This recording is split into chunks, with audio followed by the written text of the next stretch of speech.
கொஞ்ச நாளாவே மன உளைச்சல் இருந்தாரு. அது என்னன்னா, தயாரிப்பாளர் சங்கத்துல இவர் நம்பி பணம் கொடுத்தாரு இவர் நண்பர்களுக்கு படம் எடுக்கிறதுக்காக.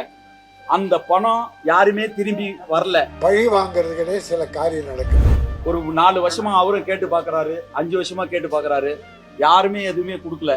அதுல மனவேதனையில ஹார்ட் அட்டாக்கே வந்துச்சு அவருக்கு. உங்கள் அரசியலுக்காக சினிமாவை பழி வாங்காதீர்கள். மீடியால ரொம்ப அவருடைய வாழ்க்கை ஒரு புக்கா ஆட்டோபயோகிராஃபியா எழுதலாம் நீங்க. அப்படி ஒரு வளர்ச்சி, சினிமா என்ற ஒரு மாய உலகத்துக்குள்ள நுழைஞ்சு ஒரு வீரனா வாழ்ந்தாரு. அவரை மாதிரி ஒருத்தரை இன்னைக்கு அவர் இல்லாத போது தாழ்த்தி பேசுறதுன்றது அந்த திரையுலகத்துல நடிக்கிற ஒவ்வொரு நடிகர்களுக்கும் அது அவமானம்.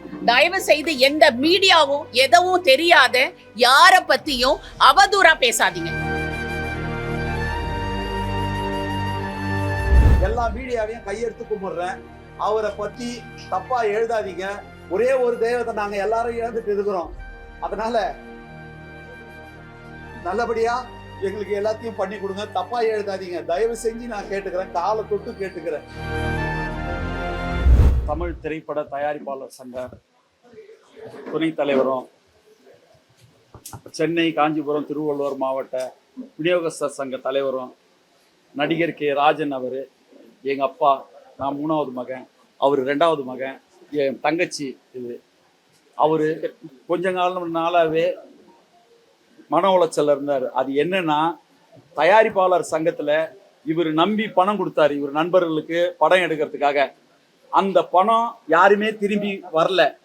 ஒரு 4 வருஷமா அவரும் கேட்டு பாக்குறாரு, 5 வருஷமா கேட்டு பாக்குறாரு, யாருமே எதுவுமே கொடுக்கல. அதுல மனவேதனையில ஹார்ட் அட்டாக்கே வந்துச்சு அவருக்கு. அது அப்போலோல நாங்கள் சர்ஜரி பண்ணோம். பண்ணிட்டு திருப்பியும் நான் எல்லாருக்கிட்டையும் கேட்டேன், யாருமே கொடுக்கல. இதுக்கு தமிழ் திரைப்பட தயாரிப்பாளர் சங்கம் அவருக்கு அங்கே கம்ப்ளைண்ட் கொடுத்துருக்குறோம். அவங்க கிட்ட வாங்கினவங்க கிட்ட திருப்பி கொடுத்தா எங்க குடும்பத்துக்கு எங்களுக்கு கொஞ்சம் நல்லது. அதை தமிழ் திரைப்பட தயாரிப்பாளர் சங்க தலைவர் தான் கொஞ்சம் நடவடிக்கை எடுத்து வாங்கி தரணும். மீடியால ரொம்ப அவருடைய வாழ்க்கை ஒரு புக்கா ஆட்டோபயோகிராஃபியா எழுதலாம் நீங்க. அப்படி ஒரு வளர்ச்சி, ஒரு ஏழையா பிறந்து எங்க ரீச் ஆகணுமோ, அப்துல் கலாம் சொன்ன மாதிரி ஒரு ஏழையா இருந்து கனவுகளோட சினிமா என்ற ஒரு மாய உலகத்துக்குள்ள நுழைஞ்சு ஒரு வீரனா வாழ்ந்தாரு. அவரை மாதிரி ஒருத்தரை இன்னைக்கு அவர் இல்லாத போது தாழ்த்தி பேசுறதுன்றது அந்த திரையுலகத்துல நடிக்கிற ஒவ்வொரு நடிகர்களுக்கும் அது அவமானம். தயவு செய்து எந்த மீடியாவும் எதுவும் தெரியாத யார பத்தியும் அவதூறா பேசாதீங்க. ஒரு மனிதனுடைய வாழ்க்கை எப்படிப்பட்டதுன்னு அந்த மனிதனுக்கும் அவங்க குடும்பத்துக்கும் மட்டும் தான் தெரியும்.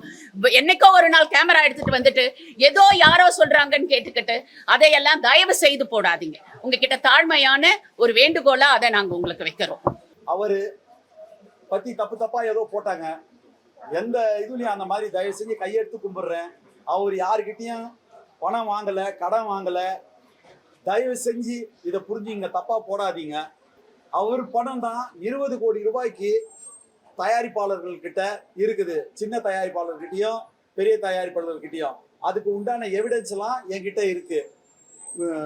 என்ன யார் யார் வாங்க அதை தமிழ் திரைப்பட தயாரிப்பாளர் சங்க தலைவர், இப்போதைய தலைவர் திரு தமிழ்குமரன் அவர்கிட்ட சொல்லி இருக்கிறோம். ஏற்கனவே அப்பாவும் கம்ப்ளைண்ட் கொடுத்துருக்குறாங்க.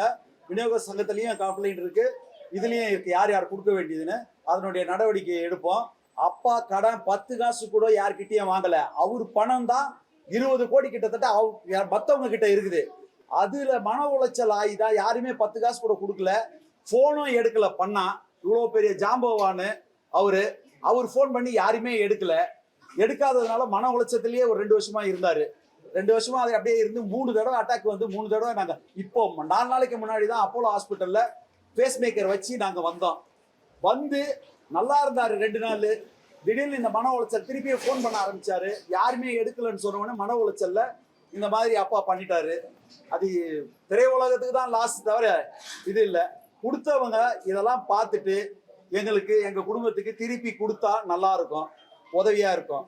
அதே மாதிரி எல்லா மீடியாவையும் கையெடுத்து கும்பிடுறேன். அவரை பத்தி தப்பா எழுதாதீங்க, யாரை வேணாலும் கேட்டு பாருங்க. அவர் எத்தனையோ ஏழைகளுக்கு படிக்க வச்சிருக்கிறாரு. காமராஜ் மெட்ரிகுலேஷன் பள்ளியில படிக்க வச்சிருக்கிறாரு. அவரை மாதிரி யாருமே வர முடியாது. எங்களுக்கு அவர் கிடைச்ச தெய்வம். ஒரே ஒரு தெய்வத்தை நாங்க எல்லாரும் இழந்துட்டு இருக்கிறோம். அதனால நல்லபடியா எங்களுக்கு எல்லாத்தையும் பண்ணி கொடுங்க, தப்பா எழுதாதீங்க, தயவு செஞ்சு நான் கேட்டுக்கிறேன், காலை தொட்டு கேட்டுக்கிறேன். காசிமேட்ல பழைய வண்ணாரப்பேட்டையில பிறந்து மாயாஜாலமான திரையுலகத்துல ஜாம்பவானா இருந்த ஒரே ஆள் யாருன்னா என்னுடைய அப்பா தான். ரொம்ப பெருமையா சொல்ல முடியும் எங்களால. எல்லாரையும் எதிர்த்து கேள்வி கேட்டவர், திருட்டு விசிடி பைரசிக்காக தன் உயிரையே பணைய வச்சு போராடியவர், தன்னுடைய டாக்ஸா எதுவா எந்த ஒரு பிரச்சனை உரிமைக்காக போராடியவர். எல்லா ஹீரோஸும் பணம் ரொம்ப வாங்குறாங்க, ப்ரொடியூசர்ஸ் எல்லாம் கஷ்டப்படுறாங்கன்னு நினைக்கும் போது தயாரிப்பாளர்களுக்காக கூட இருந்தாரு. டிஸ்ட்ரிபியூஷன்ல ஏதாவது ஒரு பிரச்சனை அவர்களுக்காக யார பத்தியும் கவலைப்படாத போன ஒரே தனி சிங்கம் அவர். இத பத்தி தேவையில்லாத எங்க வீட்டுல பிரச்சனை அப்படியெல்லாம் எங்க அப்பாவை நாங்க பார்த்து ரசிச்சவங்க, நாங்க பயந்தவங்க எங்க அப்பா உயிருக்காக. நாங்க அந்த உயிரை அவரை துணிஞ்சு இந்த திரையுலகத்துக்காக சமர்ப்பித்தாரு. அவர் குழந்தைங்களுக்காக, ஏழை மக்களுக்காக. இந்த யூடியூப்ல ஒரு வீடியோ பேசினா கூட 2000 கொடுத்தோம், 3000 கொடுத்தாங்கன்னா கூட இமீடியட்டா விதவை பெண்களுக்கும் சின்ன குழந்தைங்களுக்கும் அதை கொடுத்து அவரு தன்னுடைய உணர்ச்சி என்னன்னா தான் கஷ்டப்பட்ட மாதிரி இன்னொருத்தவங்க கஷ்டப்படக்கூடாதுன்னு நினைப்பாரு. அதனால தயவு செய்து கையெடுத்து கும்பிடுறவங்க எல்லார்கிட்டையும் எங்க அப்பா மாதிரி ஒரு ஆளு உலகத்துல திரையுலகத்துல இன்னொரு ஆளு கண்டிப்பா வரவே முடியாது. யாரா இருந்தாலும் அடிச்சு சொல்ல முடியும். அவரை பத்தி தயவு செய்து நல்லதா போடலனாலும் கெட்டதா போட்டு அவருடைய தியாகத்தை, அவருடைய உழைப்பை தயவு செய்து தப்பா கணிக்காதீங்க. உங்க எல்லாருக்கும் ப்ரொடியூசர், தயாரிப்பாளர், தலைவருக்கும் கேட்டுக்கொள்கிறேன், வர வேண்டிய பணம் என்னவோ அது நியாயமா ஒரு தயாரிப்பாளருடைய பணம், உழைப்பின் பணம், அதை கையில கொடுக்கணும் நீங்க வாங்கி. தேங்க்யூ. தமிழ் சினிமாவை பழி வாங்கிறதுக்குனே சில காரியம் நடக்குது. ஜனநாயகன் ஒரு படம், அது ஹீரோ பெரிய ஹீரோ, அவர் சாதாரணமாக நடிச்சு ஹீரோவாக இருந்திருந்தா இந்த குடும்பம் வந்திருக்காது. அவர் ஒரு அரசியல் கட்சி ஆரம்பித்து நான் தான் தமிழ்நாட்டின் முதல்வராக வருவேன் அடம் பிடிச்சார் பாருங்க, அதில் நிறுத்தணும். யாருமே எடுத்த உடனே நான் தான் முதலமைச்சர்னு சொல்ல வரலாறே கிடையாது. கட்சி ஆரம்பிக்கலாம், தப்பு கிடையாது. எலெக்ஷன் நின்று மக்கள்கிட்ட சொல்லி மக்கள் பெருவாரியாக வாக்கு போட்டு எம்எல்ஏக்கள் அதிகமாக மெஜாரிட்டி வந்து அவங்க முதலமைச்சர் தேர்ந்தெடுக்கணும். எடுத்த உடனே நான் முதலமைச்சர்னா 50-60 வருஷமாக கட்சி நடத்துகிறாங்களே அவங்கெல்லாம் என்னாவாங்க? அதில் யாருக்கோ ஒரு காழ்ப்புணர்ச்சி வந்துடுச்சு. கூப்பிட்டு பார்த்தாங்க, இல்லை நான் தனிதான்ட்டார். தனிதானே, ஜனநாயகத்தை பார்த்துக்கிறேன். அது இந்திய ஜனநாயகம். அதாவதுங்க, ஒரு படம் முழுசாக எடுத்து யார் ஹீரோ, எந்த கட்சியெல்லாம் நான் பேச வரல. தமிழ் சினிமா நிலை என்ன? ஒரு படம் எடுத்து முடிச்சாச்சு, அது 400 கோடியா 500 கோடியா தெரியாது. ஹீரோவுக்கு மட்டும் 250 கோடி, ஒரு 100 கோடியில் படம் 350 கோடி இருக்கும், அவ்வளோதான். ரைட்.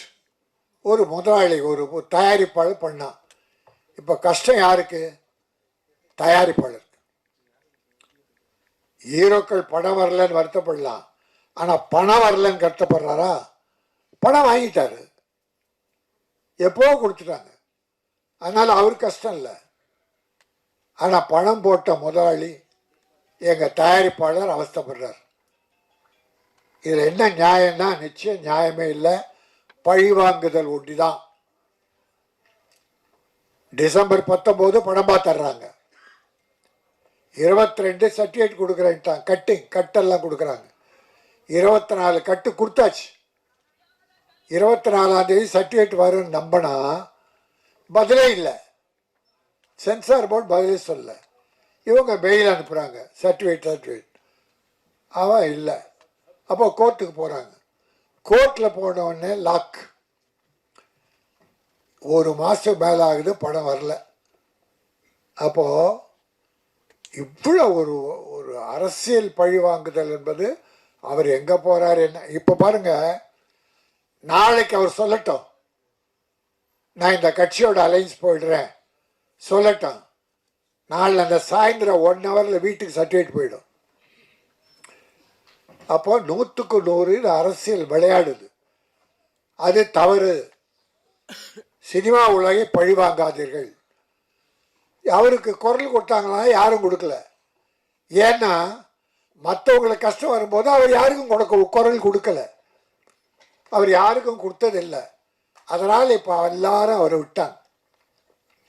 அதனால் அவருடைய தைரியத்தில் அவர் தான் இனி வெற்றி பெறணும், தயாரிப்பாளர் காப்பாற்றணும். ஆகவே நான் எந்த அரசானாலும், இது மத்திய அரசு தான் காரணம், மாநில அரசு மேலே சொல்கிற அர்த்தமே இல்லை. அந்த படம் ரிலீஸ் ஆகி ப்ரொடியூசர் காப்பாற்றப்பட வேண்டும், அதான் என் நோக்கம், வேற நோக்கம்லாம் இல்லை. அடுத்து அவர் படம் தயாரித்து ஆயிரக்கணக்கான தொழிலாளருக்கு வேலை கொடுக்கணும். அந்த நோக்கத்தோடு தான் நான் சொல்லுகிறேன், ஜனநாயகம் படம் விரைவில் வெளியாக வேண்டும். உங்கள் அரசியலுக்காக சினிமாவை பழிவாங்காதீர்கள் என்று பொதுவாக சொல்லி, இந்த ப்ராமிஸ், சத்தியம், உண்மை, மெய், சத்தியமாக சொல்லுகிறேன், இந்த படம் வெற்றி பெற வாய்ப்பு இருக்கிறது. ஒரு தமிழ் பண்பாடு குத்து விளக்கு ஏற்றி ஆரம்பித்தாங்க. குத்து விளக்கு ஏற்றுறது என்பது நம்முடைய தமிழ் பண்பாடு. இருள் நீங்கி ஒளி வீசணும். இப்போ அது மட்டும் இல்லை, குத்து விளக்கு பண்பாடு. குத்து விளக்கு ஏற்றனா என்னென்ன வேணும்? என்ன வேணும்? எண்ணெய், திரி, தீ. எண்ணெயை ஊற்றி திரியை வச்சு தீயை ஏற்றுறோம். அதை ஒரு 10 முறை சொல்லி பாருங்க. எண்ணெய், திரி, தீ, எண்ணெய், திரி, தீ, எண்ணெய் திருத்தி. கடவுளே, நான் இருளில் இருக்கிறேன், உனக்கு ஒளியேற்றுகிறேன், நீ என்னை திருத்தி என்னையும் வாழவை மக்களையும் வாழவை என்பதுதான் அது. மனிதனுக்குள்ள பொறாமை, பொச்சரிப்பு, பொல்லாங்கு, தீய வழக்கங்கள், அவன் அழிஞ்சு போகணும், இவன் கெட்டு போகணும் என்று நினைக்கிற அந்த இருள் நீங்கி என்னை திருத்தி பிறரை வாழ வைக்க நானும் வாழ இறைவா அருள் புரி என்பதுதான் அது. அதுபோல இந்த படம் ஒளி வீச, மக்கள் மனதில் இருள் நீக்க ஒளி வீச குத்துவிளக்கு ஏற்றப்பட்டது. ஆக அந்த அருமை பண்பாட்டை நான் வாழ்த்துகிறேன். நல்லா இருந்தது சாங், 4 சாங் நல்லா இருந்தது, எடிட்டிங் நல்லா இருந்தது, பிக்சரைஸ் நல்லா இருந்தது. எல்லாரும் சொல்லிட்டாங்க படம் வெற்றி பெறணும், வாழ்த்தணும், உண்மையாக வாழ்த்தணும்னு. கவிதா என்னை கடைசியாக விட்டாங்க, அதுக்கு ஒரு நல்ல காரணம்னு சொன்னாங்க, ஏற்றுக்கிட்டேன். இந்த படம் வெற்றி பெறும், பெற்றால் அவர் அடுத்த படம் எடுப்பார். சினிமாவுக்கு லாபம், சினிமா தொழிலாளர்களுக்கு லாபம். பணம் வந்ததுன்னா திருப்பி எங்கள் ஆளுங்க என்ன பண்ணுவாங்க, அடுத்த படத்தில் தான் முதலீடு பண்ணுவாங்க. அதுபோல் ப்ரொடியூசருக்கு போட்ட பணம் வந்து அடுத்து அவர் படம் எடுத்து பல 100 குடும்பங்களை வாழ வைக்கணும், தொழிலாளர் குடும்பங்கள் என்பதை வாழ்த்தி